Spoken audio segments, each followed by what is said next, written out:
halfway through the summer, let's jump in to some of our summer practice topics.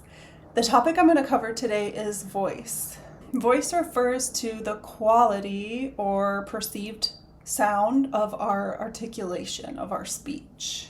To achieve a nice quality of voice, we need to have a lot of muscular control so that we can control how much we're inhaling into our lungs, and then more importantly, slowly squeezing those intercostal in between our rib muscles together to express the air back out of our lungs at a really predictable and smooth rate.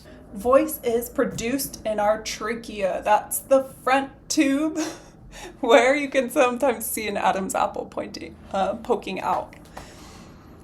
If you looked at this tube from an above view looking down, this is what your vocal folds look like at rest. Your muscles and bones actually hold your vocal folds together at rest, and this is to prevent you from inhaling food or water on accident. If you're not trying to speak, your vocal folds are closed. They're at rest. When we push air through them, our vocal folds actually burst open like this. When we're sustaining a sound, they're opening and closing really, really, really fast. And kind of like the vibration of a guitar string, this is where the frequency sound quality of our voice comes from. So the faster that our vocal folds are opening and closing, the higher frequency or higher pitch our voice is going to come out.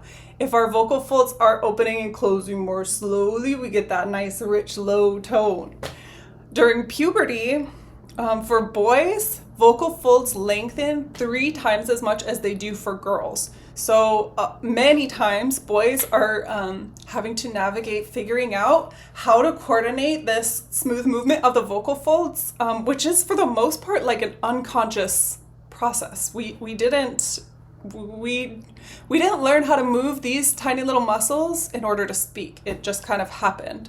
So this is where speech therapy comes in. We need to really break down and look at the tinier parts of this process.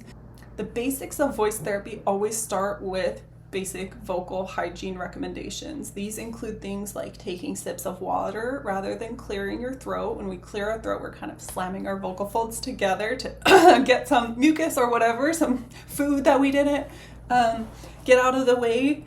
But obviously that's a little bit rougher on those delicate, soft tissues. So taking drinks of water rather than clearing your throat is a big one. Being mindful of volume, talking less if you're a teacher or a speech therapist or someone else who talks a lot.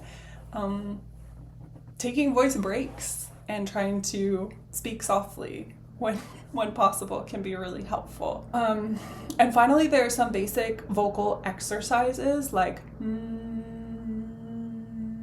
humming, which really nicely kind of like warm up and gently vibrate those muscles to let your vocal folds come apart and together.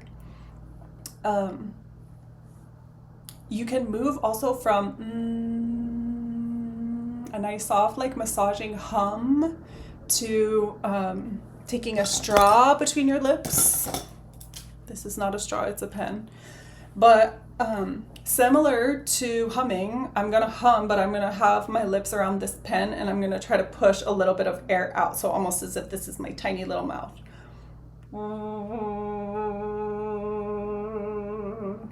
It's like how you make sound on a kazoo.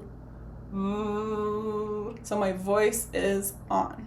Once we're comfortable making sound through our straw, we can, or our pen or our kazoo, we can practice some pitch slides.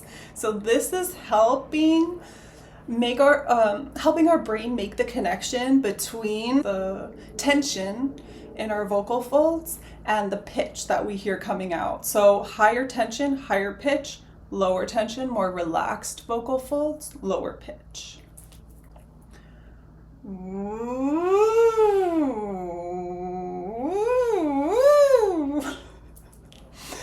These are some basic vocal exercises to get you started if you notice an unpleasant quality or a painful quality to your speech. Voice therapy should be preceded by a visit to an ear, nose, and throat doctor or an ENT. they can put a little video microscope down the back of your throat and get a visual of what your vocal folds look like during speech. If you have any questions or comments, please leave below. I love it when you subscribe. I love it when you share what topics you're interested in learning more about. And please share this video or any of my other Coco and Teal videos with a parent, a teacher, or a speech therapist who might be able to use this information.